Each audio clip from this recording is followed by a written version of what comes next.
Good afternoon, ladies and gentlemen. Can I have your attention?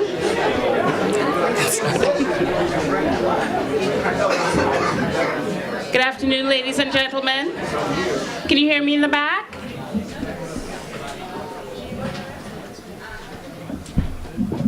Good afternoon. My name is Lisa Sonia Taylor. I am the Managing Director of the Thurgood Marshall Civil Rights Center here at Howard University School of Law.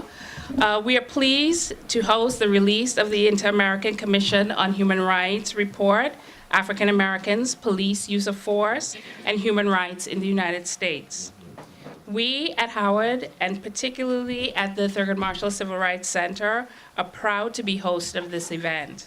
Howard has historically been a clearinghouse in civil rights and human rights struggle. We aim to further the legacy today. The Inter-American Commission's report reaffirms that civil rights are human rights and human rights are civil rights. Just before we get started, I would like to express my sincere gratitude to the co-sponsors of this event: the American Civil Liberties Union, Race and Equity, Robert F. Kennedy Center for Human Rights, the Ralph J. Bunche International Affairs Center, and of course the Thurgood Marshall Civil Rights Center at Howard University School of Law. I want to thank a number of individuals who have played an integral role in organizing and coordinating this event. Anna Almeida and Loida Romay from the Inter-American Commission on Human Rights, Wade McMillan from the RFK Center on Human Rights, and Jamil Dakwar at the ACLU, and of course the staff of the Thurgood Marshall Civil Rights Center, Tasneem Motala, Enjo Mechu, and Justin Hansford, all of whom you will meet this evening. Finally, I want to thank our student volunteers who are here today. I would also like to acknowledge those directly impacted by police brutality and thank them personally for joining us today. Thank you, Sarah Macuria and Martinez Sutton, for being here with us today, and for making the time to be with us. Your advocacy on this issue is both a source of strength and inspiration. Finally, I'd like to thank you all for joining us. You have chosen to be a part of this because of our mutual commitment to human rights, and your passion helps us all to come together as one, and your energy we create as one allows us to achieve our individual as well as our group goals. While the United States is no stranger to advocating against human rights abuses abroad, this report emphasizes the human rights struggle that we encounter at home. This report highlights the importance of international organizations actively working and monitoring policies and practices that affect African Americans in this country. The Inter-American Commission on Human Rights highlights that police brutality and excessive use of force, racial bias policing practices, and racial disparities are widespread and permeate virtually every part of the criminal justice system. These practices are a clear threat to the human rights of African Americans, including the rights to life, personal integrity, non-discrimination, and due process, among others. In this report, the Commission considers the issues in light of the United States international obligations regarding non-discrimination, use of force, and access to justice. It highlights a series of key international human rights principles and relate to state violence against African Americans. First, all government and police actions should be executed in accordance with the obligations of non-discrimination and the principles of equality. Second, police use of force in the United States, as in other states of the Americas, should be guided by the principles of legality, absolute necessity, proportionality, and use only when other methods have been exhausted or have failed. Third, the protection against arbitrary deprivations of life applies to the entire state structure, including federal, state, and local government entities, and to all actions of police officers, both in situations of normality and unrest. Fourth, the government, federal, state, and local, is responsible for establishing adequate and effective legal remedies and a justice system that is independent and impartial in its investigations of police abuses and achieves convictions when appropriate. The Commission recalls that impunity fosters an environment in which police violence and abuses are tolerated and serves as a disparate treatment towards groups subject to historic discrimination. Fifth, the Commission underscores that the need to safeguard the basic human rights of protesters, including their rights to life and physical and psychological integrity. I believe that you all have the report at this point, and we hope that it becomes an instrument of learning, working, and advocating, as well as a guide for policy and practice for the government and private actors. We are honored to have the Commissioner Margarette May Macaulay and Dean Daniel Holly Walker with us today. Following their opening remarks, we will have a panel discussion moderated by Howard University law professor and executive director of the Thurgood Marshall Center, Justin Hansford. Prepare to be challenged, excited, and inspired. Again, thanks for being here.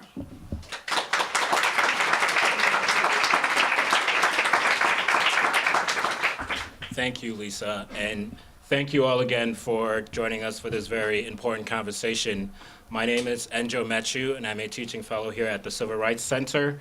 I have the humble distinction of introducing our next two speakers who will be giving the opening remarks. First, we will hear from the Commissioner of the Inter-American Commission on Human Rights, Margarette May Macaulay. Commissioner Macaulay was elected on June 16, 2015 by the Organization of American States General Assembly for a 4-year term beginning January 1st, 2016 through December 31st of this year. Commissioner Margarette May Macaulay holds a Bachelor of Laws degree from the University of London and is currently an attorney in private practice. She serves as a mediator and as an associate arbitrator in the Supreme Court of Jamaica and also serves as a notary public. Commissioner May Macaulay was a judge of the Inter-American Court of Human Rights from 2007 to 2012, contributing to the formulation of the court's rules of procedure. She's an honored member of the Gender Justice Legacy Wall of notable women's rights advocates who have brought about important changes, which was launched in December 2017 at the United Nations in New York. Please join me in welcoming Commissioner May Macaulay.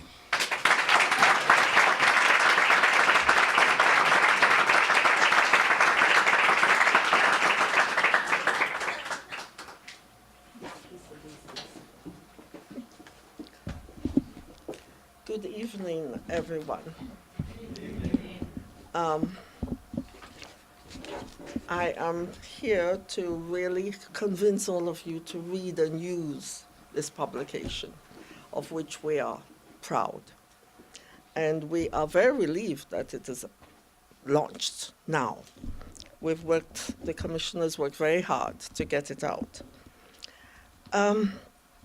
So, ladies and gentlemen, it is a great honor for me, as the rapporteur on the rights of Afro-descendants and against racial discrimination, to present the report African Americans, Police Use of Force and Human Rights in the United States. It is an event, it is an even greater honor, I beg your pardon, for me to be in Washington, D.C. at this time, in one of the greatest historical Black universities in this country, to exchange with experts, students, and practitioners thoughts on how to combat deep-seated racial disparities in policing and in the criminal justice system in this country.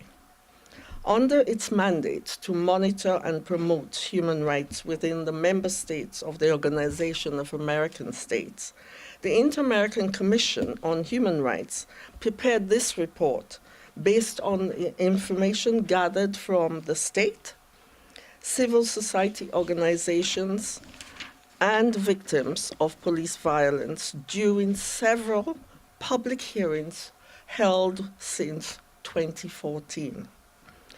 And during a 2015 visit to the states, each of these states, the state of Florida, Louisiana, and Missouri, a very small part of the United States, sadly, and through other available mechanisms within the inter-American human rights system.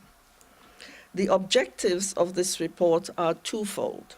One, to serve as an important guideline regarding key international human rights standards, which the United States must consider at the federal, state, and local levels when addressing racial discrimination in the policing of African Americans.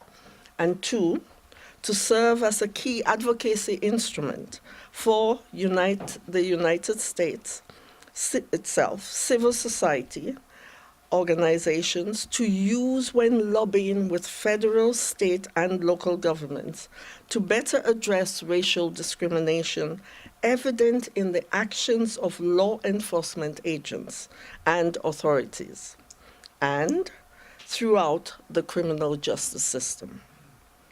In light of this, the report draws on information received regarding issues of over-policing and racial profiling, the militarization of police forces, police use of excessive force, impunity in cases of police killings, police responses to protests, racial disparities in criminal arrests, convictions and overly excessive sentences, and the lifelong consequences of prior incarceration and felony convictions, often undeserved.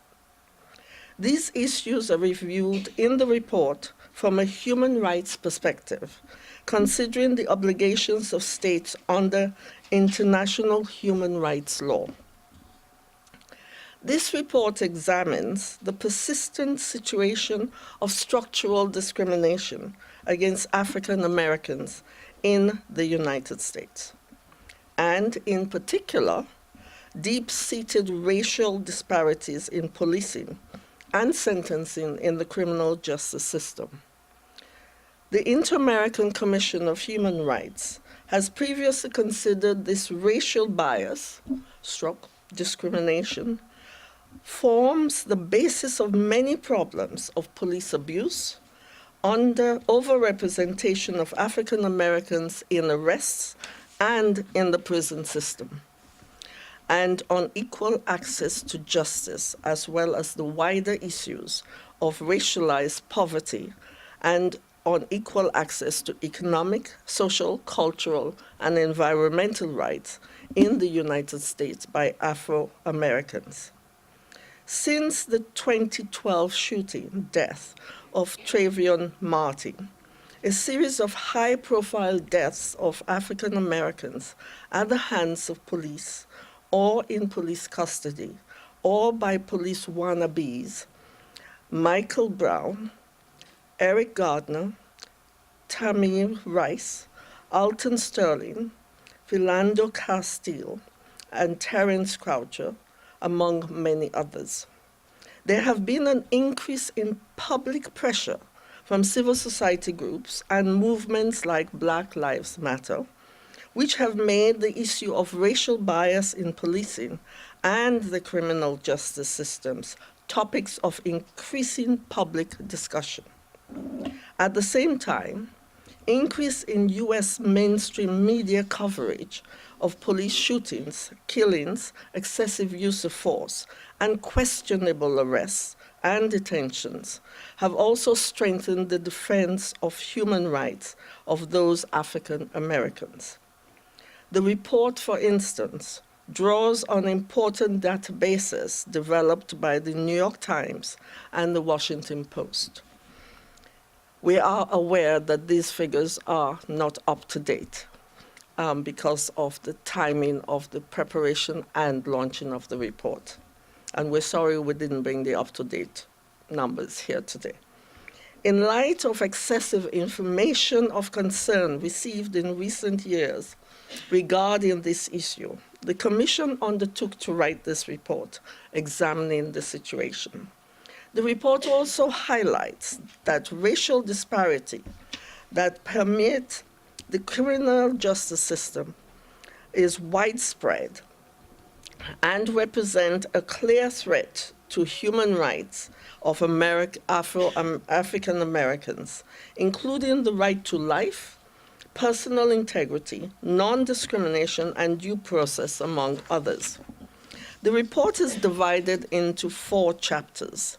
The first chapter introduces the report's context and sources, as well as the Commission's mandate to monitor human rights in the United States. The second chapter uses the framework of structural discrimination to explore the history of discrimination and racism against African Americans in the United States. Key contemporary issues are identified via the Commission's monitoring work and information on state measures to address these issues. The third chapter reviews international legal standards applicable in instances of non-discrimination, the use of force, and access to justice. The final chapter advances a number of conclusions and recommendations designed to improve police practices and conduct towards African Americans in the United States. One crucial conclusion from the report is that discrimination in policing and the criminal justice system in the United States are inseparable from social stigma and hate speech, and enabling and encouraging violence by private citizens, an enduring situation of racialized poverty and intersectional discrimination, as all of these are also governed by a structural situation of discrimination and racism. Therefore, the Commission in the report recalls that the guarantee and enjoyment of economic, social, cultural, and environmental rights are indivisible from the guarantee and enjoyment of civil and political rights. In this regard, the Commission has considered that discrimination against African Americans in policing and the criminal justice system is necessarily linked to the structural situation of racialized poverty in which many African Americans live. Any policy or initiative intended to mitigate police violence against African Americans should be paired with policies designed to remedy the disparity in access to health, housing, education, employment, equal rates of emoluments, and other rights, which have historically been fomented through structural and historical discrimination. This report reiterates the need for the United States to adopt prompt measures to address obstacles which historically and even now continue to hinder the exercise of respect for and prevent the guarantee of all human rights of every Afro-descendant person in the United States.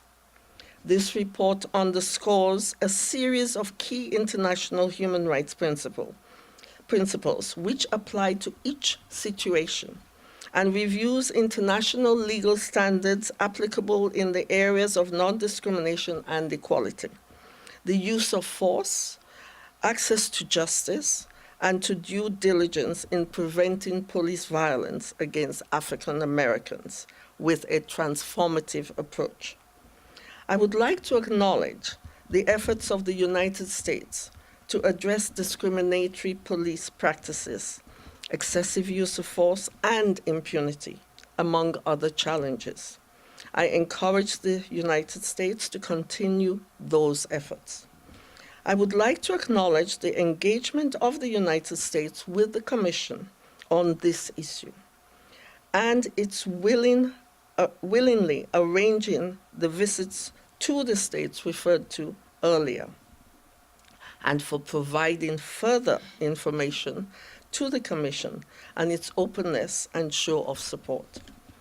In the same vein, I would like to thank members of civil society, academia, victims of police violence and racial discrimination, and their family members for their willingness to share their information and collaborate in the search for solutions to this entrenched human rights issue.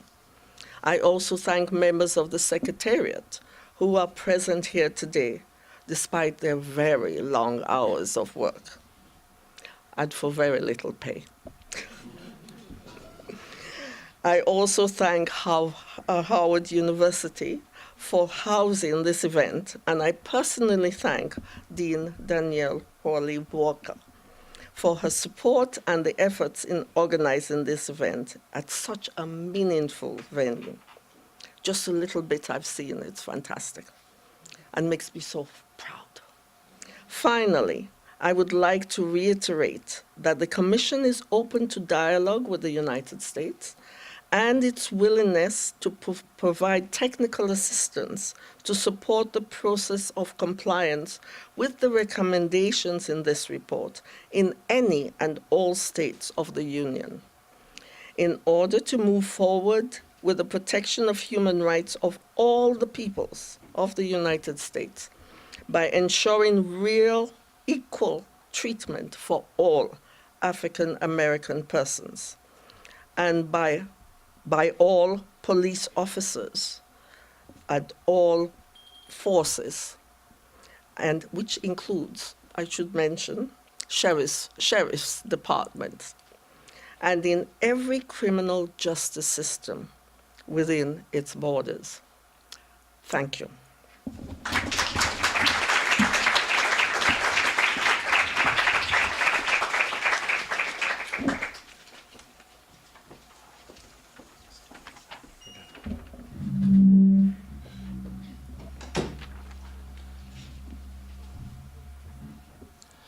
Thank you, Commissioner, for the illuminating and inspiring words. Next, we will hear opening remarks from Dean Hawley-Walker. Dean Hawley-Walker is the Dean and Professor of Law at Howard University School of Law. She earned a Bachelor of Arts from Yale University and her Juris Doctorate from Harvard Law School. After law school, Dean Hawley-Walker clerked for Chief Judge Carl E. Stewart of the United States Court of Appeals for the Fifth Circuit. She also practiced civil litigation at Fulbright and Jaworski LLP in Houston, Texas.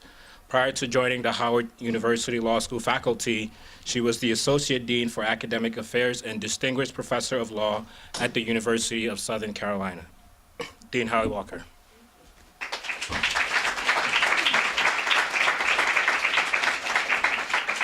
Good evening. I have by far the easiest duty of the night, which is to welcome you all here to Howard University School of Law. How many of you, this is your first visit to Howard? I love seeing those hands, and I hope that it will not be your last visit to Howard. So I especially want to thank the Inter-American Commission on Human Rights and Commissioner Macaulay for allowing us to play host to this very important event. We are looking forward to not just reading the report, African Americans, Police Use of Force and Human Rights in the United States, but using it as a teaching tool here in our classrooms at Howard, and to have the ability to really allow the Thurgood Marshall Civil Rights Center to have an important role in furthering this connection between human rights and the connection between that and civil rights for African Americans here in the United States. I want to thank our co-sponsors who you see up on the screen, the organizers of this event. This event has been a long time coming. I believe we met for the first time last spring about hosting this event here at Howard. So this has been a labor of love on behalf of the Inter-American Commission on Human Rights, and we are so thankful for your work on this important issue. I definitely want to thank the Thurgood Marshall Civil Rights Center, their fearless leader and executive director, Justin Hansford, and of course, Injo, Tasneem, and Lisa for all of your hard work on this event. I did want to say a few words about the Thurgood Marshall Civil Rights Center, since many of you are visiting us here at Howard University School of Law for the first time. We founded Thurgood Marshall Civil Rights Center 2 years ago in the fall of 2017. It is the first comprehensive civil rights center here at Howard Howard University. As many of you know, Howard University is known as the home of civil rights law due to the work of many important lawyers who you see all along the walls here, including Pauli Murray, who this suite is named for, Thurgood Marshall, Spotswood Robinson, Charles Hamilton Houston, and every other really important civil rights lawyer you can think of in the history of the United States who have walked these halls, taught in these hallways, and really had the opportunity to shape what we think about today as civil rights and the progress of African Americans in the United States. So we really wanted a center that would represent that. And when we hired Justin, I think one of the things that he brought to us was really this connection, and especially through his work on the Mike Brown case. So previous to coming here, Justin worked and was a professor at St. Louis University. And in that opportunity, he had the chance to become involved with the Mike Brown family after the tragic killing of Michael Brown in Missouri. And so when he came here, one of the things that he wanted to do was really talk about the ways in which involving the international human rights community in the plight of many of the difficulties of African Americans here in the United States could push forward the conversation about civil rights, and particularly in the area of police violence. And so when he made that important choice, it has really shaped the entire history of our center and has made our center, even though it's called the Thurgood Marshall Civil Rights Center, it is really an international human rights center and is a domestic human rights center, and we really think about those connections. Just as one example, our students last spring, some of whom are in the room, worked on a petition for the international human rights community related to the killing of Michael Brown. And so that's what we really want to do in the center. The center is a policy center, it's a litigation center, and it's also a think tank. And so for everyone in the room who is concerned about the rights of Afro-descendants all over the world and human rights in general, we hope that you will find many partnerships and alliances with our Thurgood Marshall Civil Rights Center and with Howard University School of Law. So welcome, and I look forward to the discussion this evening.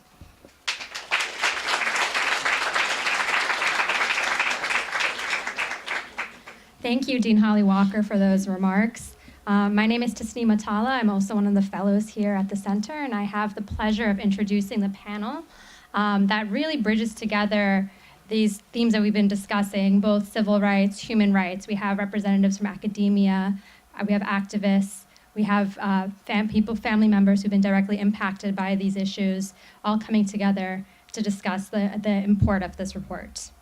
So our first panelist that we have is Sarah Macaulay. Sarah Macaulay is a co-founder of Mothers Against Police Brutality. She watched her father killed at the age of 10 years old from police brutality. She's a sought-after educator, community organizer, project manager, and facilitator. Sarah is a Dallas native and is committed to helping her city become a beacon of racial and economic justice. She holds a bachelor's degree from New School University and 2 master's degrees from Simmons College. Sarah works as the Associate Director for Leadership Initiatives with the Institute for Urban Policy Research at the University of Texas at Dallas, where she brings high-level experience in project management, program design, and community engagement, combined with a lifelong passions for justice, equity, and arts and culture. Our second panelist is April Gogans.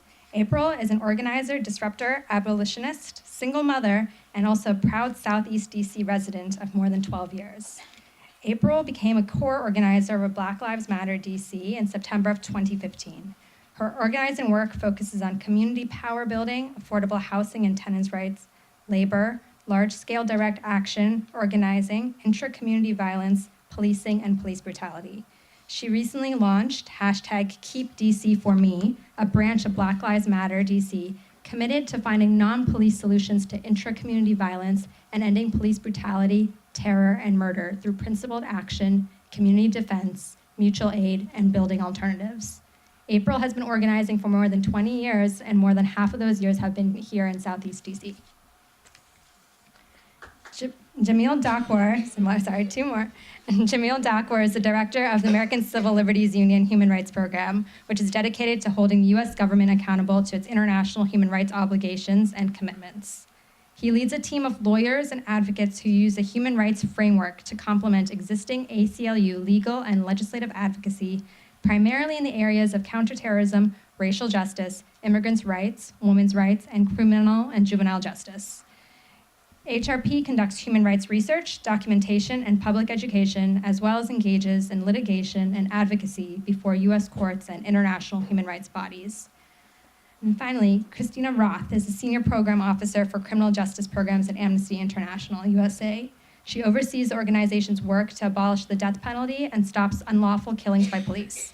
She serves as AIUSA's expert and works regularly with grassroots activists, impacted communities, elected officials, and other top stakeholders to end these urgent human rights abuses. Christina has represented the organization before the UN Special Rapporteur on Racism, Racial Discrimination, Xenophobia, and other forms of intolerance, and at the Pembroke Taparelli Film Festival. And her analysis has appeared in The Guardian, Washington Times, Harrods, and other outlets. Please join me in welcoming these panelists.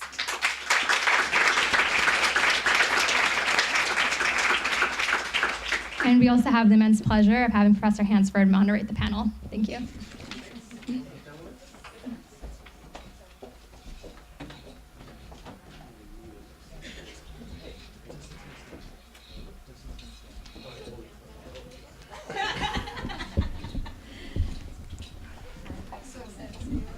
All right, so thank you so much, Tasneem and Commissioner and Dean, for the wonderful remarks that you have given. I'd like to give a special welcome to our representatives from the United States government who are here. Thank you for coming. And to all of our guests, this is a wonderful opportunity, I believe, to reaffirm that there is a moment here in the United States which allows us to take the civil rights tradition that we are so proud of here at Howard University and make it global, and make sure that we have a human rights approach and indeed to get the globe and the global community on board with this movement, which we have called the Black Lives Matter movement, which I believe started in Ferguson, and bring it here to Howard, to a place that is close to my heart and I think is the right place for us to begin this struggle in 2019. So welcome. And with that short introductory bit of remarks, I would like to open the questioning by talking directly about the report. So this report here, I believe, is a landmark, and I'm going to say that because this is, I believe, the first time that the Inter-American Commission has focused on the United States, especially on the issue of police violence and race. And I think that this is a monument to the struggle that began also with Trayvon Martin, but especially me being someone who was in Ferguson when Mike Brown was killed. That moment where he had his hands up, and we say, hands up, don't shoot. I don't think it's a coincidence that you see the figure here has hands on it, which represents that final moment of his life, which went on to inspire so many of us around the world. But this report is part of a long struggle beginning in 2014 involving many people here in this room, also the parents of Trayvon Martin and Jordan Davis, who testified before the commission. We have also family members of Rekia Boyd, including Martina Sutton, who has been so kind to grace us with his presence today. We have people who were working on the stop and frisk case in New York who testified. We have people who worked on the Alton Sterling and Philando Castile case, Walter Scott. The list goes on. If you look at all of these people who have contributed to this report, it's surely a monument to all of those sacrifices and the response and the courage that people have shown to respond to these tragedies with advocacy as opposed to simply despair. So on that note, I want to, actually I think I want to start with Sarah, because I think you've had an experience which is the right place to start with. So I was wondering if you could tell us about your journey. We know that you also responded to tragedy in your life with courage and with a advocacy approach that instead of simply allowing you to stop and grieve, you took that grief and you turned it into activism. So I wanted to give you an opportunity to share your story and tell us a little bit about how your work ties into the reason we're gathered here today. Hello. Is that on? Hello. All right. You can pass I have a loud voice. I can pass the mic. I'm actually more, if you can hear me in the back, I'm more comfortable just speaking. Okay. Oh, okay, good, great. Good. Thank you so much. I'd like to first say thank you all for releasing this report. As a family member and as someone who testified before the court, it was an honor, and the report made me feel heard and is a real reflection of the reality that we experience here as family members. So, as was stated a bit in my introduction, when my father, I'll start with saying, my father is Tesfaye Mokuria. He was a political refugee from Ethiopia. And I think it's important that you know a little bit about him to understand the context of the violence that our family experienced. He was a gardener. He spoke 5 languages. He would find animals like a bird that was hurt on the side of the road and take it home and nurse it back to health. So he was a nurturer and he was a giver. He also was somebody who, as a political refugee, experienced trauma and came to this country with trauma. And also, as a black man in America, was not ready and prepared for the violence of racism that he experienced through consistent racial profiling. So when you compound those traumas, those compounded traumas led to the event that took his life. We live in Texas, or I live in Texas, which has a lack of health to mental health services, which is true for many of the states across the country. And so for many people who suffer with depression or trauma, you self-medicate with drugs or alcohol. My father had been drinking the evening he was killed, and had also taken marijuana that was laced, which created a psychosis. My mother called the police for help because that is the only intervening force that we have for medical intervention. She called so that he could be taken to the hospital, and what instead happened was 2 white officers came to our home, had my mother wake myself and my 1-year-old sister up, and my father was shot and killed in front of the 3 of us, with us standing behind him. And I, for the sake of time, I won't go into the rest of the story, but those officers still serve on the Dallas Police Force today. I'm a mother, I'm a single mother as well. I have an 8-year-old, and this happened decades ago, but the way that trauma works, we are re-triggered constantly. And I find myself now triggered in watching the innocence of my 8-year-old and recognizing the joy and love in him and what was stolen from me. Because I was on the verge of my 10th birthday when my father was killed.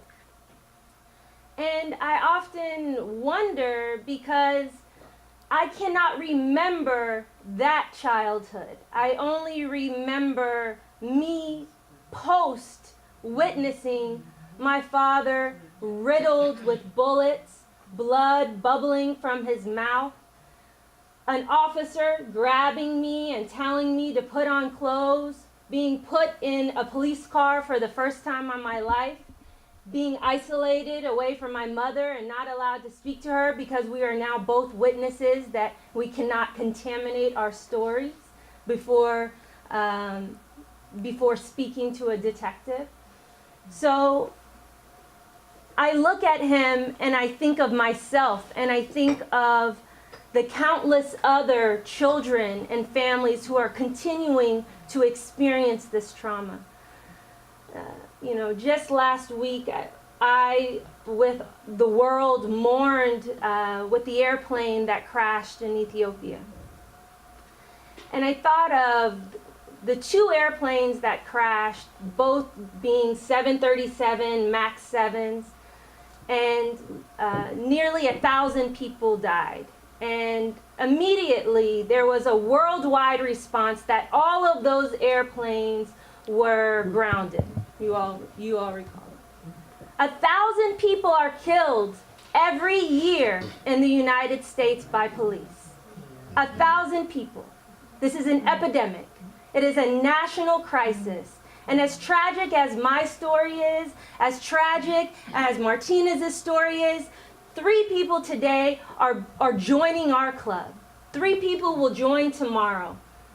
We are not addressing this national crisis in the way that we need to.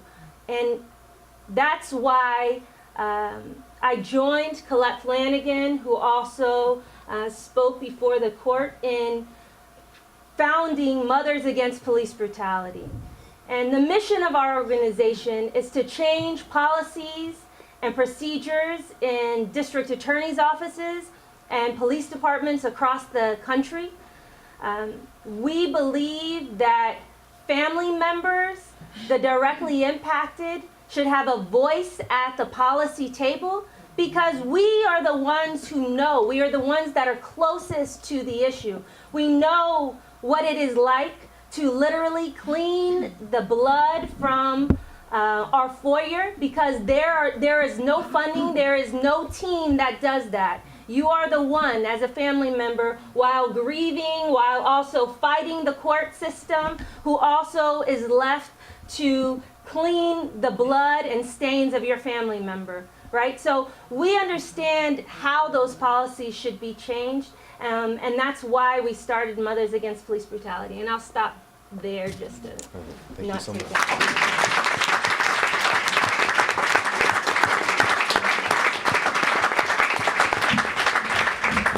Thanks. And actually, I was going to come to Christina Roth next, because I know you're working on particular pieces of legislation speaking directly to these issues in terms of use of force and what it looks like on the ground. So I was wondering if you could tell us more about your work at Amnesty International and how that human rights framework is being applied on the ground in a very pragmatic way. And would you like the microphone? Let's see if I'm loud enough. Okay. Good? All right, awesome. I love this room. Okay. Well, thank you for that question. And yes, Amnesty International believes in the international standards on use of lethal force. And in 2015, we published a study that revealed that not only does our federal government fall flat on its face of living up to the standards of proportionality, accountability, necessity, and legality, but so does every single state. And that's just not acceptable, and we have lots of stories and data to tell us exactly why. And so I hear your story, and I look specifically at Washington State. So last year in Washington State, after a multi-year fight, the voters of Washington State agreed to pass a stronger use of force bill by police that would require law enforcement to have mandatory de-escalation training, violence de-escalation training, mental health, and first aid, in addition to creating the first ever use of force standard in the U.S. that requires independent investigation. So they actually went for accountability as well.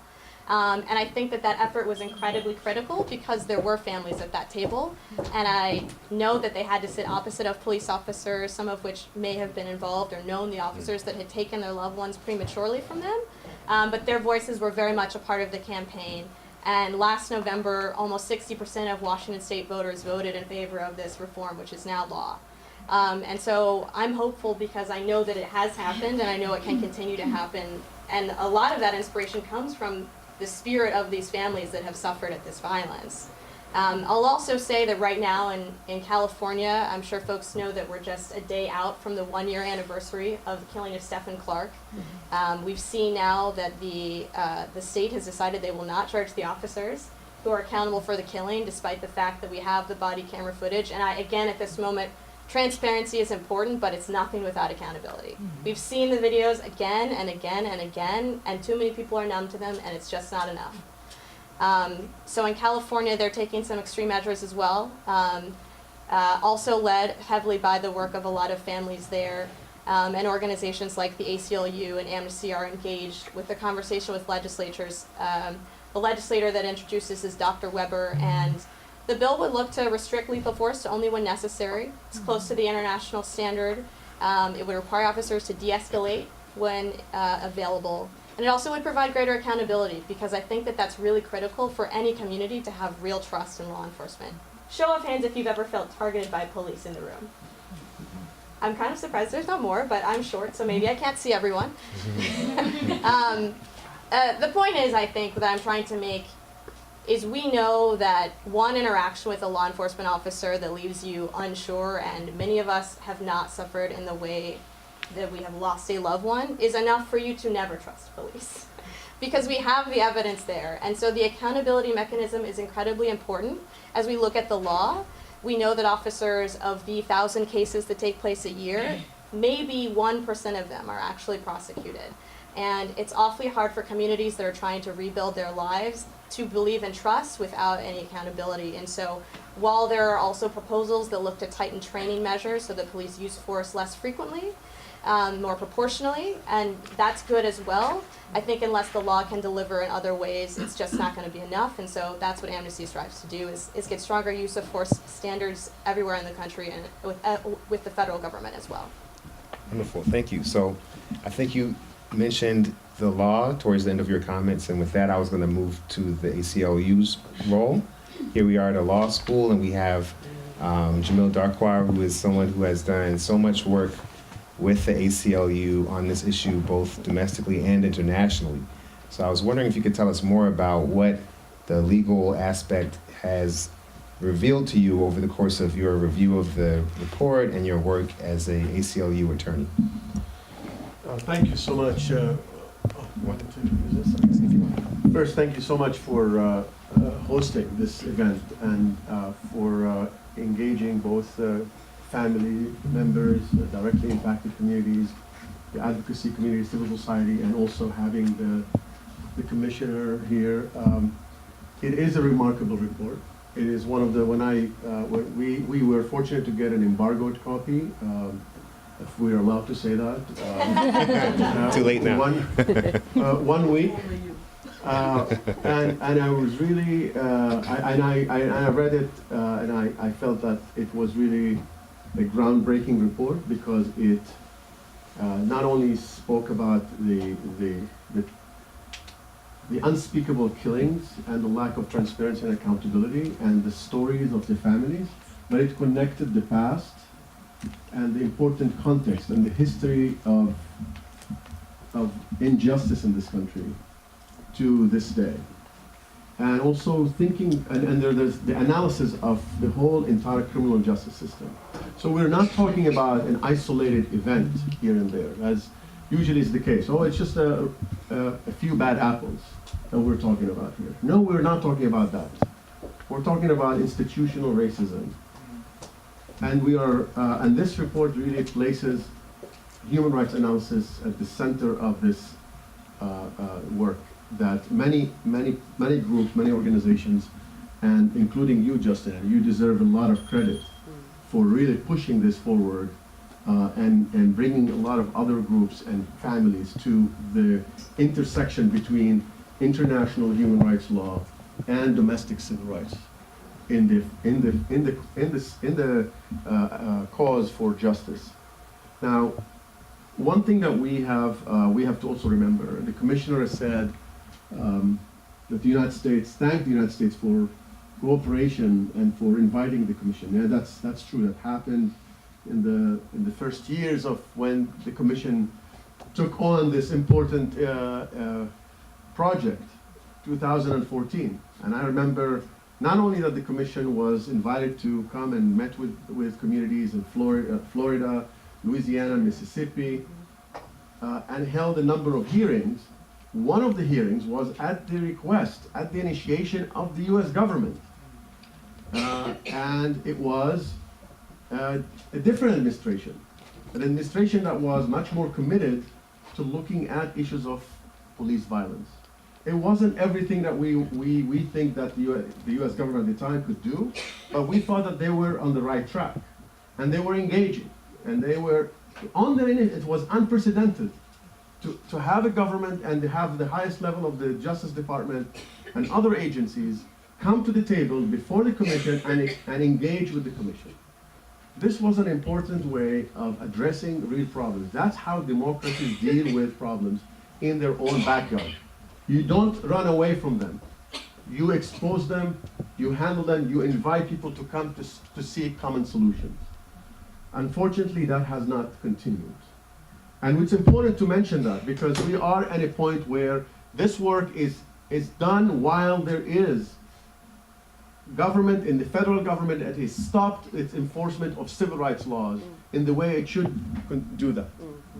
It stopped the way that it was giving backing to many of the people who were working on the ground in addressing solutions, in giving them the tools, the grants, the support that they need that was there. And it's not a coincidence that when this report was sent to the US government, and you can read it in paragraph 44, the US government did not even bother to respond to it. Yes, it was given 30 days, and that's not a lot of time, but you could just ask, you know, if we can get another month, can get another 2 months, maybe we'll get you something. Nothing. There's nothing to be heard from the US government about this report.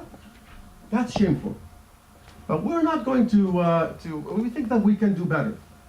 We can do better with everybody here in the room, that a lot of people who are working very hard on the state and local level, despite all the difficulties and the challenges. And I just wanted to mention two things that the ACLU is continuing to do, which is we can do almost more than what we do. And I can say, as someone who has been pushing the ACLU to be much more committed, both in resources and in anything that we can do to really place racial justice at the center of the work of the ACLU, we are doing much more than we've ever done. I can say, particularly in the context of looking at police violence. Just a few weeks ago, the ACLU of Alabama joined the NAACP to file a lawsuit on behalf of the family of A.G. Bradford to seek transparency. Yes, transparency is not the end, it's just the beginning. But think what happens. What happens immediately after a killing is that there is a complete shutdown and complete hiding of evidence not just from the public, from the family, from their lawyers. No independent investigations go on. It's an attempt to really protect the perpetrators. And that is what this report is trying to expose, and trying to really say, no, there's a way to do independent investigations.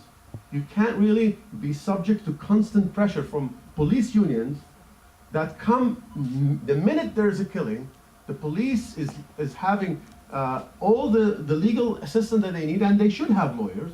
Don't get me wrong, we are for lawyers, because I work for an organization that do just that. But to do a lawyering in the way that would undermine transparency and accountability is not something that should be acceptable.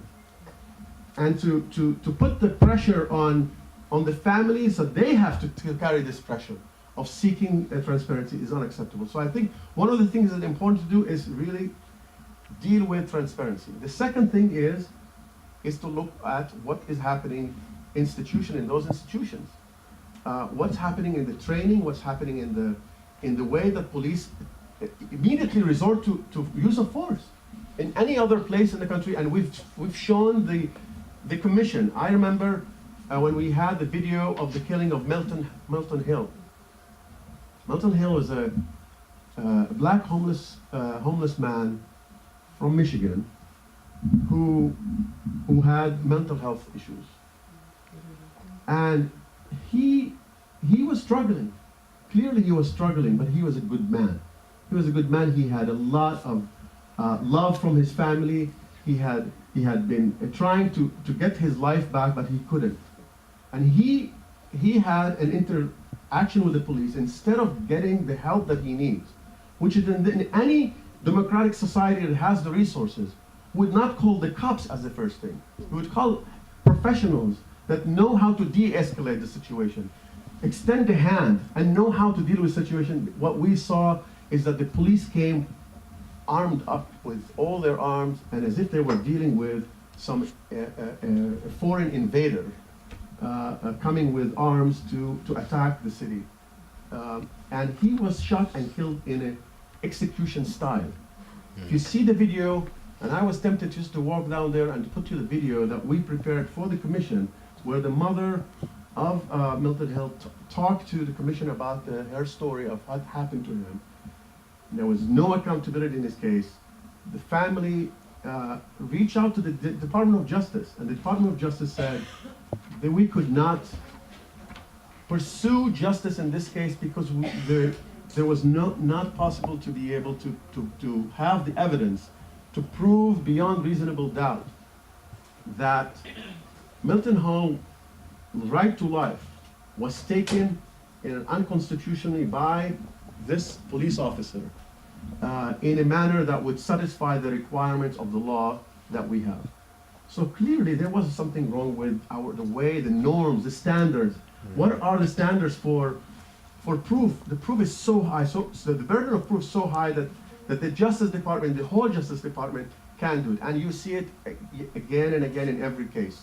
The Sean Bell case, I remember the same words, it's almost cut and paste in these press releases, and nothing done. So it is time for action. And one of the things that we're trying to do is to address the issue from both providing the support at the local level, the community level, at the state level, as well as the national level, where we can try to work at the federal level and bring some legislation that would change the policies and make a difference. Because this should not be on the shoulders of the family, should not be on the shoulders of small organizations that are struggling to act, because there are many other important issues that we need to worry about.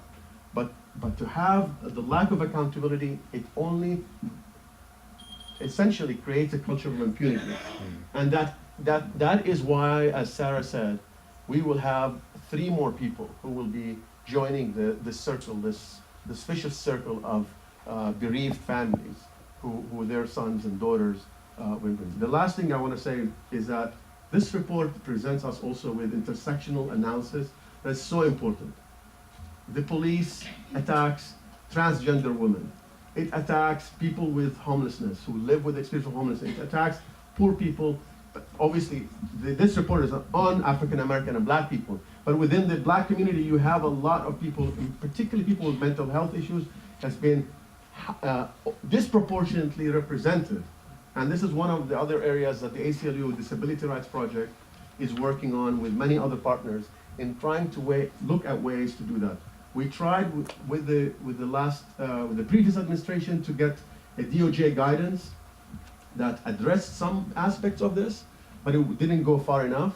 We hope that some states will pick up those principles and those best practices, and will really look at ways to use de-escalation, use health professionals when they need it, and to use other ways of training, implicit bias training, and any other aspect that would help diffuse the situation rather than escalate it to the point where the use of force becomes the first resort rather than the last resort. All right, thank you.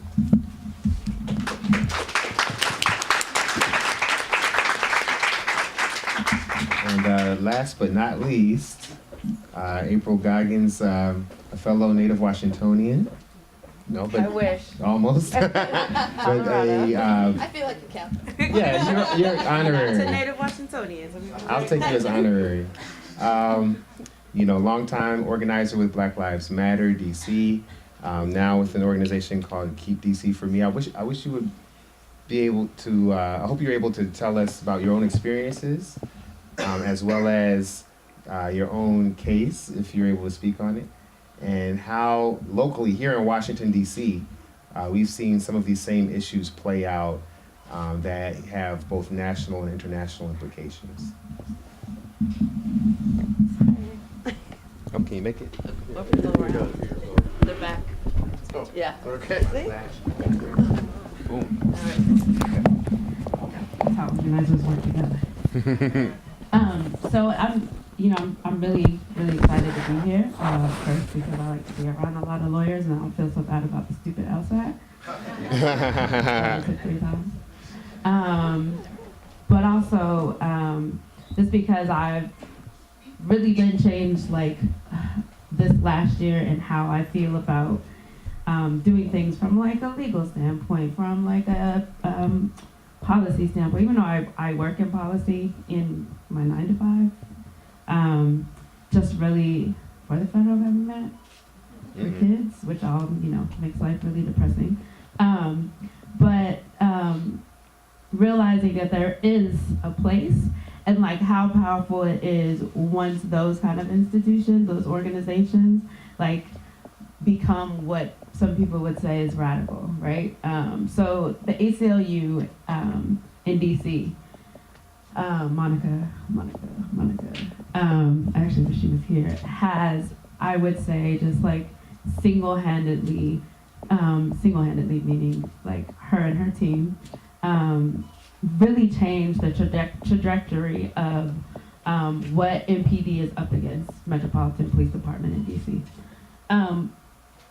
In ways that I haven't seen since I started doing this work or since I've been in DC for like 12 years. I love it when people come in the room. So I would say, I always like to start with saying, like, here in DC, right, we're not a state, right? So I think it's important to say that, outside of that, we are still a colony. We are a colony. So colonialism is real. And within DC, there are at least that I can count, 32 independent police departments. Departments, not offices. So everything you can think of has a police department. Our libraries, all the universities, there's, MPD Housing Authority, there's Park Police, there's FBI Police, there's CIA Police, there's Capitol Police, and so on and so forth. And in addition to that, something that a lot of people don't realize is that we also have special police. So in other places, they're like, you would think security guards, right? But within the District of Columbia, special police have all the same authority as police officers, except transport. You cannot take a suspect from wherever they arrest or detain them to a police station or any of those things. So what you have then is they'll say we have 3,800 police officers on MPD, which is DC's police department. But what you forget is they are the people who license the special police, which there are 28,000 or more of. So we have the most police per capita of any city in the United States, which you don't hear very often. There are only 700,000 people only. There are 700,000 people in DC.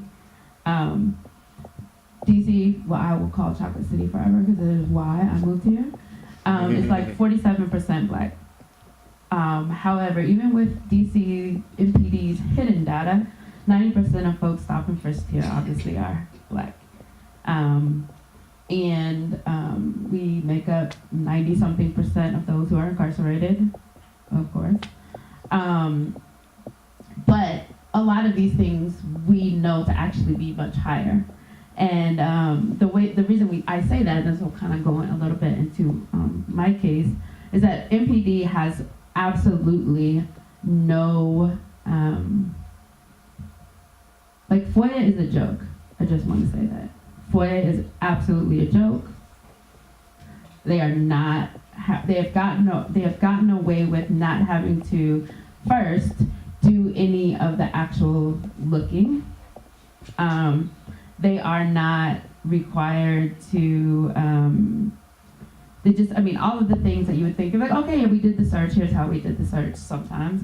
But all of these laws, thanks to our mayor, you don't have to release this and that, and when we do, we're gonna charge you $50,000 to get it. Unless you are in, and this is for documents, so it's even worse for video. So most of the police shootings, we had 3 in a span of 6 weeks last summer. We can't get any body camera. We don't know if there is body camera, because a lot of times when people are shot, somehow they didn't turn their body cameras on. But for the shootings that we do know, or quite frankly, we have video now of like minutes afterwards, we're just not getting it. The family members are not allowed to get it because they're not in it. So what you have now is things like the Office of Police Complaints, where they just put out their report, 2 days ago?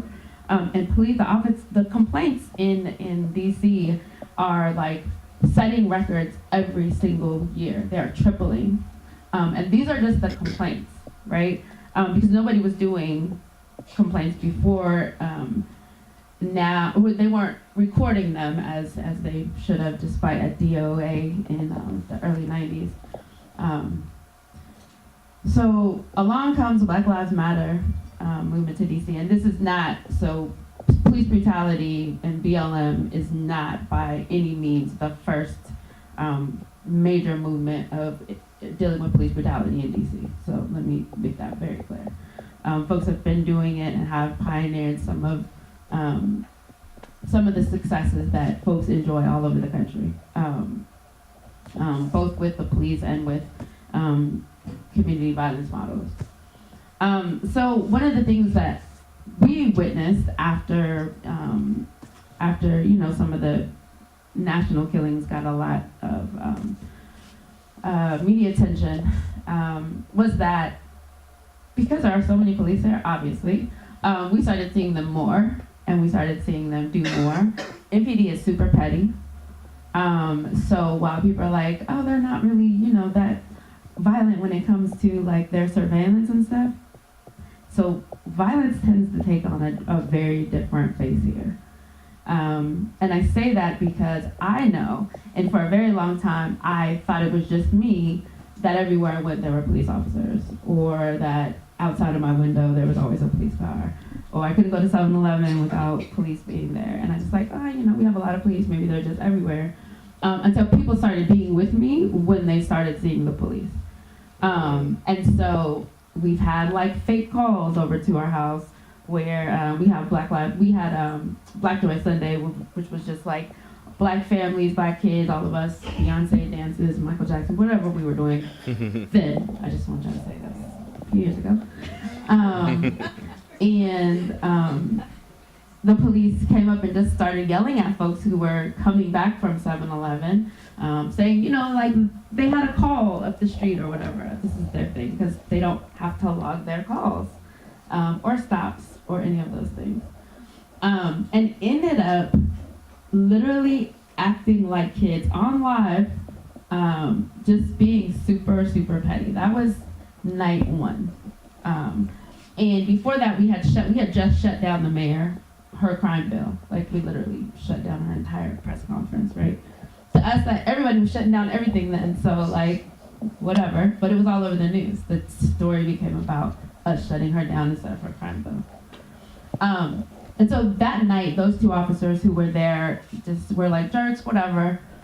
We had called, and by the time we were done on live Twitter, all the white shirts were there, commanders, sergeants, those folks were there. Our council member was there, and they continued while we were talking to the commanders behind them to mock us. Like, these are the police that we interact with, and I live in Southeast. At that time was like still like 98% Black, and it turns out that like I would be walking around the neighborhood and would see an officer, and they'd be like, "April Goggins, how are you today?" And I'm like, "Oh, my whole name, or any of my names, okay." My thing is on tape, right? Because like it's not a thing that they care about. And then outside of meetings, there would always be officers. And so I would have to like write the commander and be like, "So can you tell me who that was outside of my house?" And they'd make up stories. Like, these are emails. Anybody who knows me knows like I email like until you don't like me anymore. I just do, because it's paper. Because also this issue has made me like super paranoid, but I have emails for everything. And so I literally did everything on Twitter. So you can follow Twitter, me, or Black Lives Matter. And I literally went live every time I saw an officer. Took pictures, walked up to them, asked them for their names, all of these things, for like 2 years. And then finally, I spoke with lawyers at Georgetown Law, who is representing me. I don't know if y'all are in here, but they're awesome. And we had filed a FOIA request. We just said, hey, let me see. We used the word surveillance. Lesson learned, possibly. But ended up sending a FOIA both to the office of the mayor and to the police department. Remember, I have emails speaking to these people and them speaking back. Okay. And the first thing they sent us was a Glomar response. So basically, which is what they do. Basically, you may or may not be part of an investigation, so we can't send you anything. So the lawyers were like, oh, what investigation? Is there an investigation? Oh, no. When they wrote back, no, there's no investigation. We made a mistake. Well, did you run her name yet? No, we didn't. We didn't run her name, but we're pretty sure that there are no responsive documents. Also, we're not doing numbers, I don't know what it was, like 10 to 14. We're just not going to give you those. So basically, we were like, we're going to go appeal to the office of not the office, but to Superior Court. Now, I'm not going to do the details now because I don't remember, but if you look at how many people request FOIAs from MPD, they deny 70% of them, but only 20% of people go to Superior Court. So the judges don't actually know how FOIA works, which is also interesting. But long story short, the first search they did, I don't know what they searched, but they found 2 emails. It's also interesting to see what national figures are forwarding your stuff to your mayor, but it's great. 2 emails, and then they were like, oh, well, you probably should I think they maybe only did my last name or something like that. So whatever. They come back and they're like, so what did you run? We told them my name, my last name, my address, Black Lives Matter, all of these things, my Twitter address, all of these things. They did 5, they had to go back 5 times, and every day before court they would say, oh, we found 100 documents, but they're not responsive. So they did this 4 times the day before court. The last time, there were 9,000 pages, 3,000 documents. We fought to get them to, and we got to depose officers, which never happened. So the guys, it turns out the guys who were saying my name were the same from that first time. We got to depose that one officer and his commander, who is now the head of FOIA, who is doing this case. And basically, I got my decision last week after they finally ran my name after 2 years for their FOIA, and they denied it. He denied me getting anything, but he didn't even talk about the argument. He only talked about how much MPD searched. And I've been sitting with this for a while now, because now, like I said, so the big overarching thing is that MPD, we also have a gun recovery unit, you should look at jump outs, all of these things. MPD is running rampant through Black people, Black neighborhoods, brown people, and brown neighborhoods in DC with absolute impunity, and they are being covered by the same laws that are supposed to expose them. That they have set up a system that is so just intricately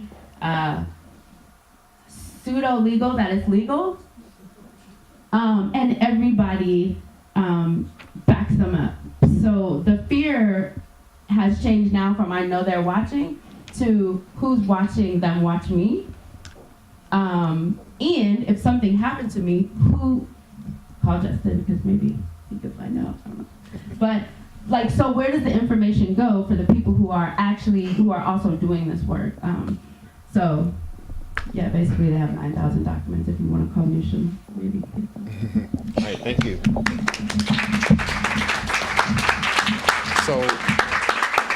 So we've heard stories about the continued lack of accountability through both formal and informal mechanisms. Right here in Washington, D.C., we've heard about the use of force laws. We've heard about personal stories about the use of force, the use of deadly force, and the lack of any sort of accountability or even humanity in terms of how the victims' families are treated. But I want to ask this one question, then I'm going to open it up. One question, which is the moderator's prerogative, on something that I felt was outstanding about this report. For those of you who have a copy of the report, turn to the last page, because you'll see there are 3 recommendations, and actually recommendation 30 on the second to last page is also outstanding to me. Ensure appropriate and prompt reparation. Yes. For all victims of police conduct and their next of kin, in line with the principles laid out in the previous sections. 31, devote appropriate human and financial money, resources toward improving access to quality health care, housing, education, and other rights for African Americans and other communities of color. Undertake studies with the goal of creating guidelines for the reparation of historic and structural discrimination against African Americans and other historically marginalized groups.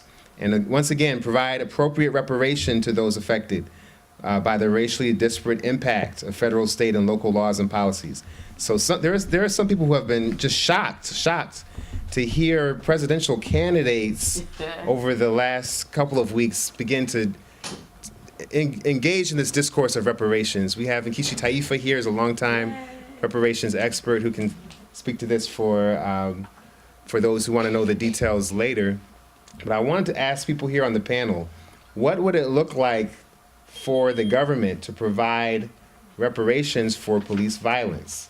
So in other words, if we don't have to go all the way back to slavery to determine whether there's something we need reparations for, and we can just go back to the killing of Mike Brown and Philando Castile and your family members, what would that look like? What sort of reparations would help to make our community whole? Would it be mental health services? Would it be financial reparations? Would it be mandatory changes in policies? What is on your wish list in terms of a reparation that you would like to see implemented for victims of police violence in their communities?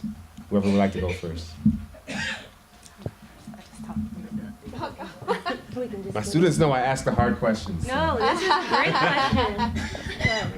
I'm going to see if this works. I haven't tried yet. It doesn't? Okay. Okay. Yeah. Sorry. I'm getting for it.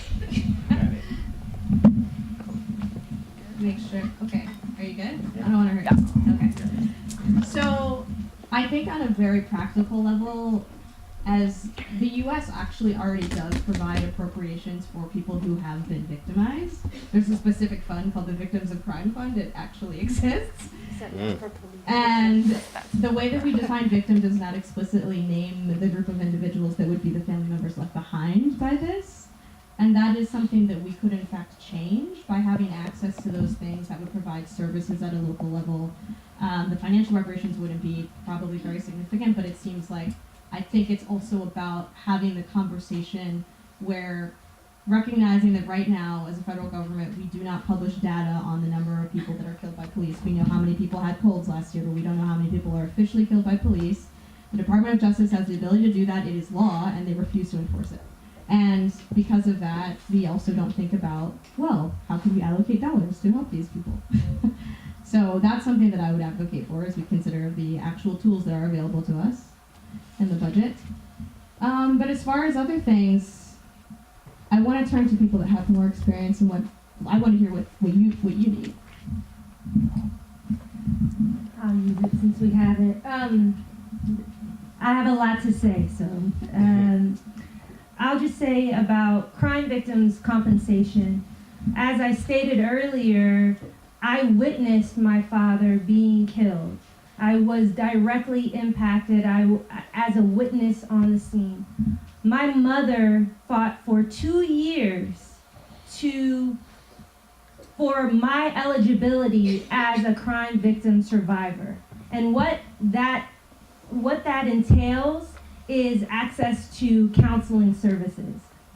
And not even, you have to be able to pay for the counseling services, and then you are reimbursed, right? So you already have to have the ability to pay to even access those funds. And how many, I never thought of my mom as an activist, but really going through those files, 2 years of fighting as a single mother for her 2 children who were severely traumatized, one pre-speech, right? So my sister took in this trauma before she was even able to verbalize it. I was a terror, I was a terror.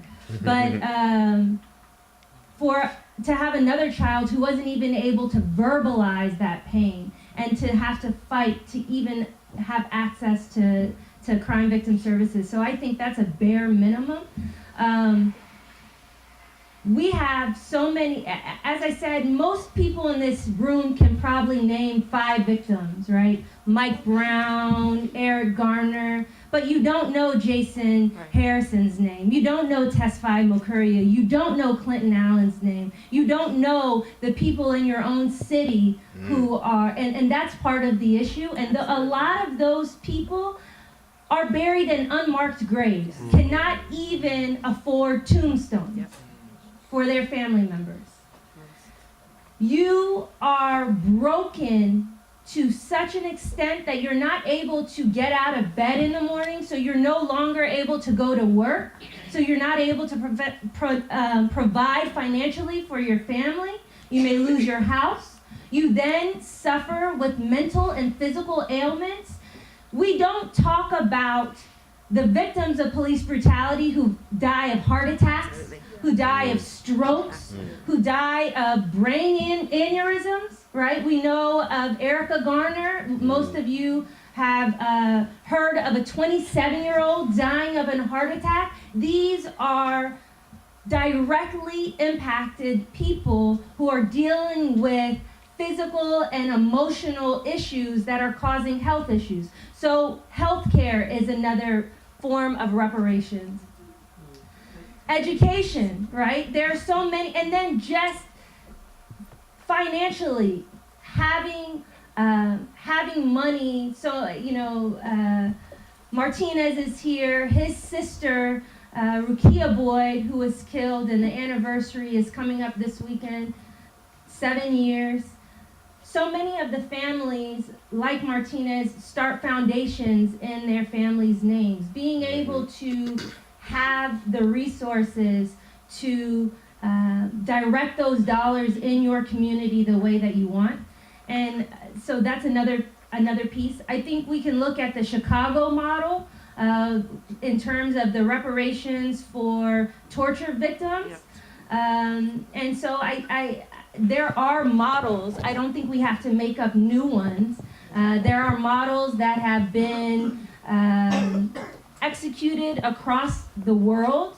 And I think that we have to, number one, acknowledge what has been done and continues to be done to Black people in this country and around the world, and say the simple phrase, Black Lives Matter, period, enough, not all lives, not every other type of iteration of people, but saying that Black lives have value and dignity, and put money into our communities and into our families so that we may live in dignity in this country.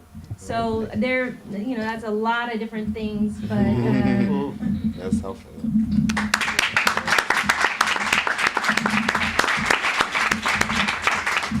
I was smiling because I always think of 2 things, and that's abolish police and abolish prisons. Long-term goals, but absolutely. And so for me, part of that looks like moving away from the government being who decides or distributes the resources that are necessary to repair people and communities, and to be honest, to repair self-determination, right? That doesn't mean we don't need the government's money, because we do. That's part of the reparation, right? Not even need, that we deserve and are being held back from the reparations that are ours. But I think that all of the things that were mentioned, I work with the Coalition of Concerned Mothers here, and those are my aunties. And if I told you how many of them have had cancer in the last 3 years, it's a thing. How many of them have lost their homes? How many of them haven't been able to see the grandchildren that were in the cars with their loved ones? And thinking about the fact that those directly impacted are the only people that can tell you that the crime bill, I don't even know the name, because here they don't give it to folks unless they snitch. But They don't give it to us. They Right. give them anyway.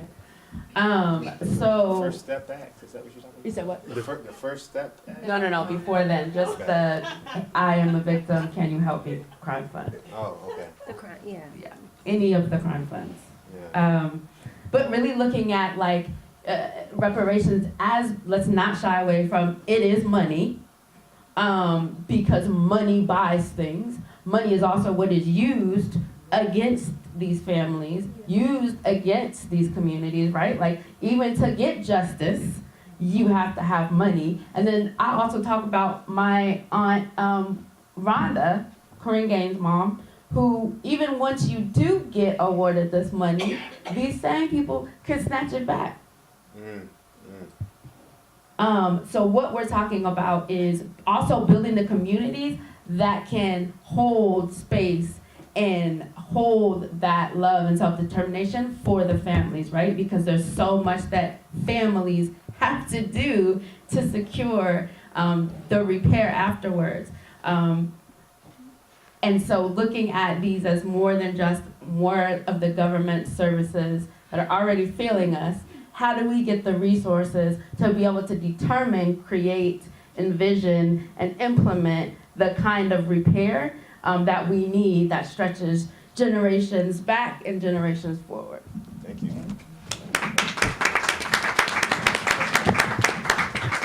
So, to me, I think the answer to, or what I would consider reparations, is really doing away with structural racism. And it is, and it could come with other things that are more specific and tangible that would meet the needs of the people who are directly impacted. But we have to put it in the whole context of the society and the state-sponsored acts of racism and violence, and how it is through the different agencies, because ultimately the police officer, even if you have one individual who is held accountable, and usually that's not the case, as we know, there's a system that need to be looked at, and why this individual felt that he had the way that he acted, opening fire so easily, that without really taking all the other necessary steps to prevent this kind of resorting to violence. But I would also refer to what the Commission has, alluded to. You cited just in fairly the end of the report, but I think if you look at the international norms and standards with regard to what need to be done, they are pretty simple and pretty straightforward, and they are laid out in, and again, it's just not being like in a law school class, but from paragraph 296, looking at ways to uphold restitution, compensation, rehabilitation, satisfaction, guarantees of non-repetition, and finally the right to truth. All of these together need to be combined and to be looked at, and there's a lot of details on it, so you should really take the time to look at them. How to make sure that these don't happen again. How to make sure that, the right to truth that is really fundamental to anything. The acknowledgement. We've seen how, for example, in the Prime Minister of New Zealand took that leadership role of acknowledging the pain and embracing communities, the Muslim communities in New Zealand, after a horrific attack and murder, mass murder, right? That was not an act of agent of the state. That was an individual, but she felt the leadership that anybody should have in way of acknowledging and providing this apology. That means so much to people. I worked a lot with victims of torture, as some of you know. And one of the things that they care about, they say, we don't want the compensation. We don't want the money that will be given. Although that would be good, because we can rebuild our life. And I'm not going to, I totally agree with you, that money should be a center of what reparation would do. But at the end of the day, for a lot of people who are harmed, have been, obviously for those who survive, but those who didn't survive, that is an unspeakable. There's something that we can bring back. But for those who survived, what are the family members or people who are even shot by the police, but they are dealing with disabilities, who are really looking for them, right? Those the people who go with those traumas, they need to get the acknowledgement, the embrace, the support that they need, that they are valued members of society, that they are not looked at as just a matter of numbers. And I think if we start to do that, and we encourage those presidential candidates that they start to talk about reparations in those meaningful way, not to dismiss them, there are people just going to ask for money. That's not just about money. But I would only finish with, this country has done sometimes the right thing. It took a lot of time, but many people would know that in the 1980s, Congress passed an important act that was providing reparations to Japanese Americans who were put in incarceration camps, internment camps during World War II, and it took decades. And even some of those individuals are still seeking for justice. In fact, there's a petition pending before the Inter-American Commission, and the first hearing that we had after the Trump administration went into office in March of 2017 was that petition heard. And the US government didn't even show up to respond to that family members who said, we don't think that we were given a reparation under the circumstances that would happen to them. They had a specific separate circumstances. So there is an importance of in doing that and looking at all these principles. And finally, tomorrow, just for the sake of everybody to know, we are commemorating the International Day on the elimination of racial discrimination. That is going to be marked by many organizations, including the United Nations. And we will be part of an important initiative of the National Council of Churches and many other important churches with civil rights and human rights organizations. We will be releasing a letter that will be sent to the Secretary of State Pompeo, asking him to extend an official visit to the United Nations expert on racism, to come to the country and to look at acts of racism, structural racism, and to engage the civil society, impacted communities, and to help the United States really look at solutions and a way that we can really start to address and end discrimination. And that would be a good thing to do. We're hoping that that would be taken seriously. We're hoping that members of Congress and other voices will join. That because the United States is not alone in this. There's a lot of governments. I think the United States is playing a damaging role, a very terrible example when it comes to the use of force, when it comes to the victims of police violence, when it comes to the lack of accountability compared to other countries, because we really never really thought about our issues in a way that would really put at the center of it the healing of communities, providing those principles that we talked about: restitution, guarantees of non-repetition, compensation, and the right to truth. Yes, all right. Thank you.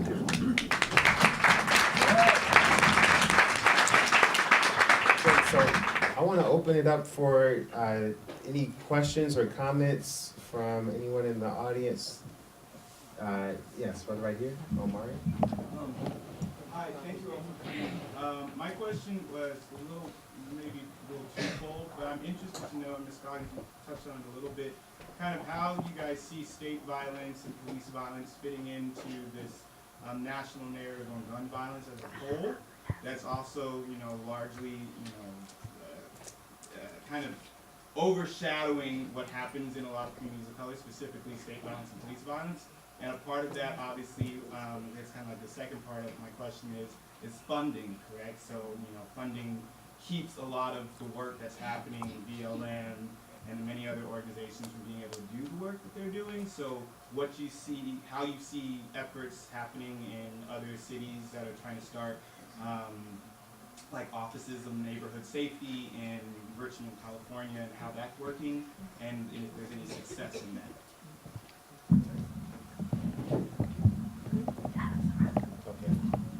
Awesome, that's my everyday life. So actually the District of Columbia, and I will say Black Lives Matter, and especially Stop Police Terror Project, got the NEAR Act, the Neighborhood Engagement Achieves Results Act, made into law here, and it's based off it's the Office of Neighborhood Safety and Engagement here, based off the ONS in Richmond. It's basically the entire thing. And those are violence interruption programs. They are absolutely, hands down, the best model for reducing community violence anywhere, right? Like, there are different kinds of models, there are different kinds of situations, but treating violence as a public health issue is key. As far as March for Our Lives, and they will tell you that they came to DC, and the first thing we did was pull their card and say, you will not go to a predominantly white school in Maryland to have another video op.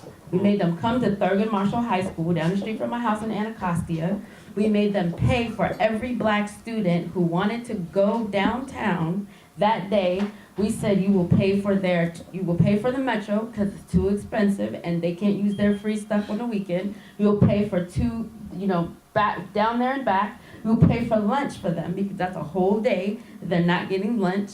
And you will make sure that they are able to have the same access as the Parkland students. So that's where the press conference was at for the march. Our students, Thurgood Marshall, that's where everybody knows who Zion Kelly is. He is at Thurgood Marshall, was at Thurgood Marshall. And we said to them, every student in that school raised their hand from having lost someone to gun violence. And so Black Lives Matter DC is constantly doing, I think, the same and sometimes more work around community violence, gun violence, than even sometimes police violence. And a caveat to that is that you can't talk about gun violence without talking about police violence. Police as part of the gun violence problem. It's absolutely one and the same. And also, so one of the things this week people have been going wild on our Twitter about is because what we said is, dear gun violence advocates, your efforts are killing us. Your efforts are killing us because within your gun violence mechanisms are more money to police, more militarized policing tactics to get guns off the street by any means necessary. And let me tell you, MPD and all of these other police departments are using any means necessary. All the time, all day. And that you can continue to say, yes, that's great, we understand, we really want to do more, but until you do more, you're complicit. DC has some of the strongest gun laws in the country. And I don't know what number the homicide we are at today because I refuse to keep a number because I'm also working with these families. But since they increased the police by 25% in all of our neighborhoods, and literally the murder rate went up. It continues to climb. It continues to climb, as do the police complaints. Within those 3 shootings in 6 weeks came right after they talked about more police. So and I say, yeah, you can't talk about it in a realistic way, and you're not willing to look at the fact that these gun control things that they're talking about will probably affect 1% of the United States. Black people are not going to get gun licenses when they go to get them. Let's be very real. And then when you have laws about gun violence that allow the police more access to people's homes to find guns, Let's be real about what that means. And lastly, I'll say, police officers are trafficking guns in our communities. My district, which is the worst police district in DC, had an officer who was convicted of trafficking thousands of guns from Virginia. One was used in a suicide, one was used in a robbery, and one was used in a murder. But I'm crazy. And it happens all over Oakland. I mean, Los Angeles, Chicago. We find this. Look at Baltimore. My heart, Baltimore. When we look at these things and we say, if we're not willing to talk about all of these things, we're not talking about it. Gun violence is also a police issue. Police are part of the gun violence problem in the United States and around the world. And statistically, 1/10 of all homicides are enacted by police officers. So 1/10 of those numbers are, police or state-sanctioned violence.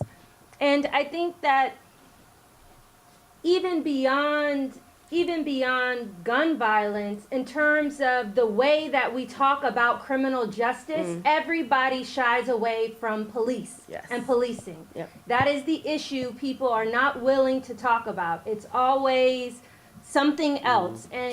And I think it's because it's difficult, it's scary for people to, every TV show in America, I would say 3/4 of them are some police show, right?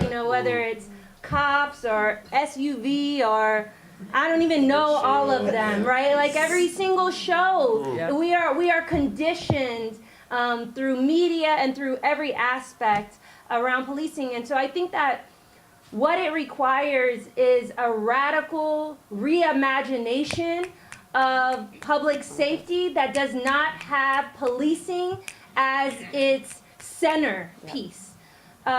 We have widened the net and deepened it so much. Everything is criminalized, and the punishment for it is so wide and pervasive.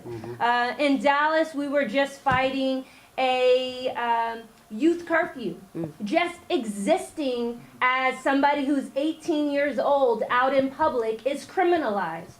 What that leads to is more unnecessary police and resident contact, which then, when we know that the only tool that police officers are using are excessive and deadly force, leads to the situations that we have. So we have to minimize those contacts.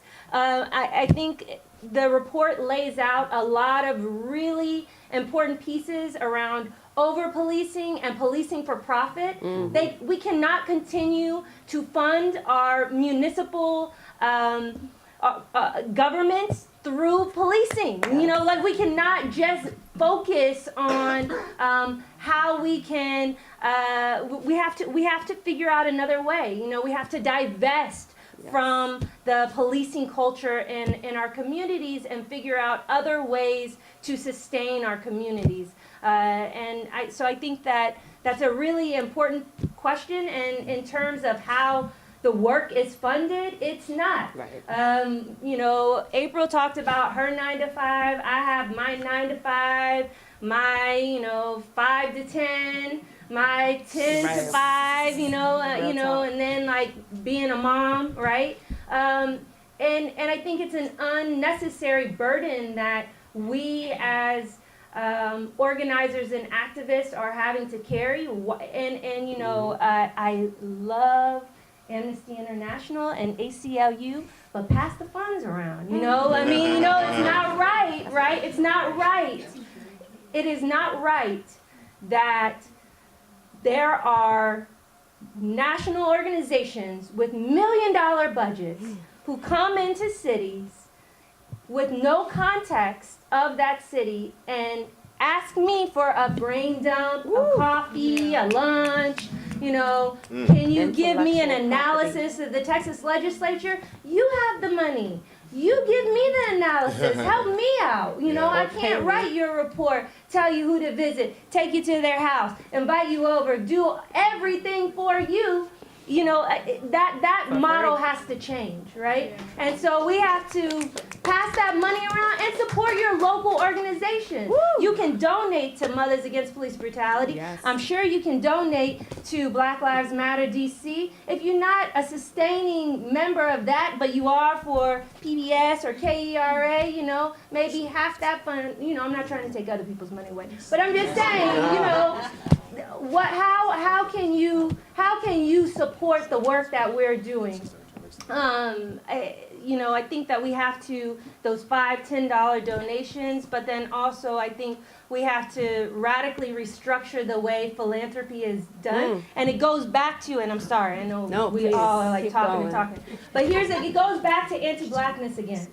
Because when you have women, black women leading organizations, and they can't get that money because we don't know if you can handle anything over $5,000, you know, that's a problem. And then for $5,000, I have to write a report with outcomes and tell you how I stretched it to here, to the next universe and back. Right. And, you know, it's unnecessary, the hoops that we have to jump through for the amount of the brain power it took to even write the outcome report. Spent your little money, you know, and so I think that we have to trust black women and black people, you know, with money. All right.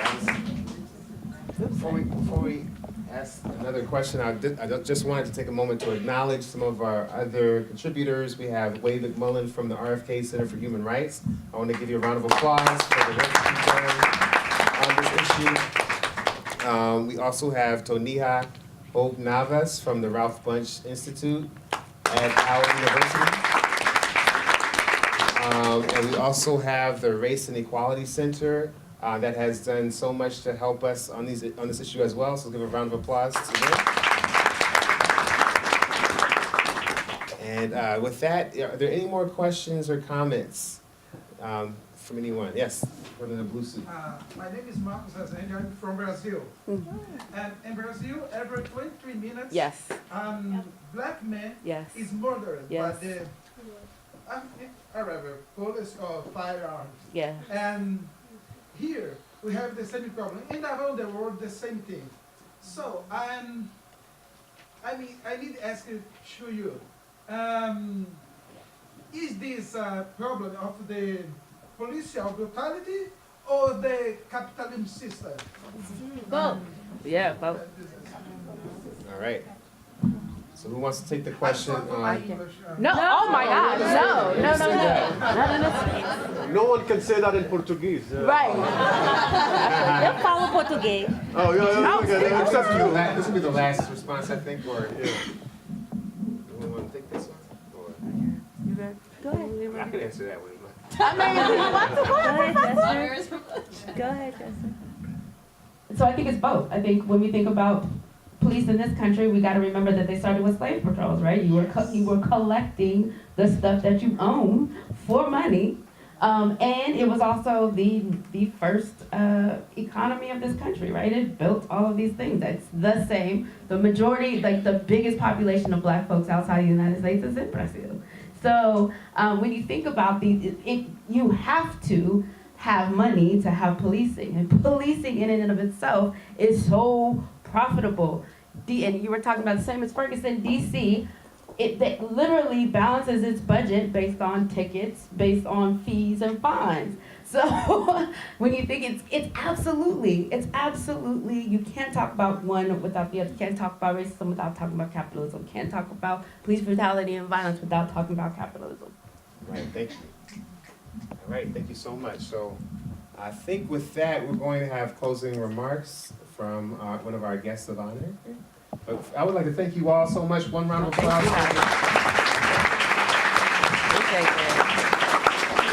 Yes. Please bear with me. I felt that I ought to say something on the issue of reparations.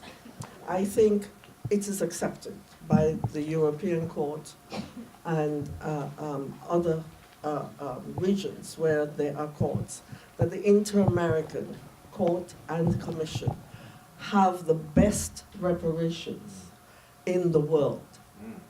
Because the reparations which the court and the commission seek to impose upon a state found in violation of human rights are transformative. And it is not only the money, we give money as well, but that's the easy part of it. We ask the high official of state to apologize to the victims, the families, the survivors for the violation. And we ask sometimes for them to name a square, a road, put up a plaque in honor of the deceased person who has been lost to the family. We also, in the case of young children, would seek, one, emotional, psychological therapy to be paid for by the state for as long as they need it. And in this country, I don't think you pay for education. I'm sorry to be so ignorant about schooling. You do. It's not in schools? There are private schools. Well, I know there are private schools, but you also have state schools. But anyway, whatever cost it takes to educate your child, that is, the court and the commission will ask for scholarships to be put in place for that to be provided, and all health costs in addition to that. And one of the things too, that's in the case of police, which we're dealing with here, is that they be trained, and part of that training has to be consistent and about human rights and respect for human rights. These are just a few things which we give in reparation for violations. We try to be creative sometimes, so really creative, and sometimes states are unhappy, and then it makes, and they say we make it difficult for them to implement the reparations which we ask for. But in many instances, it's very simple. We also do, and I have done when I sat on the court, being part of the court, which asked for clinics to be built and run in certain communities that need it, schools to be built and run in certain communities, employment training facilities to be provided. So you look at what is needed in order to really repair the harm which was done. Having said this, I had to put that because I'm very proud of the system. It is our system in the region. This is ours. I would just say thank you again. I really thank you from the bottom of my heart. I feel, as the rapporteur, very passionately involved in this matter. And we have to move on. Use this publication as a tool. It is an effective tool and can be. And we know that there are certain people in the State Department who have the right heart in the right place, not in their feet to run away. Thank you very much.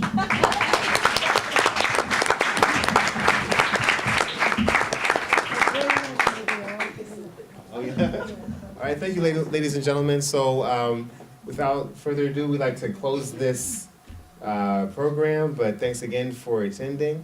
I believe we do have some refreshments in the back, so please help yourself and mix and mingle and keep hope alive. Let's keep the struggle going. Thank you.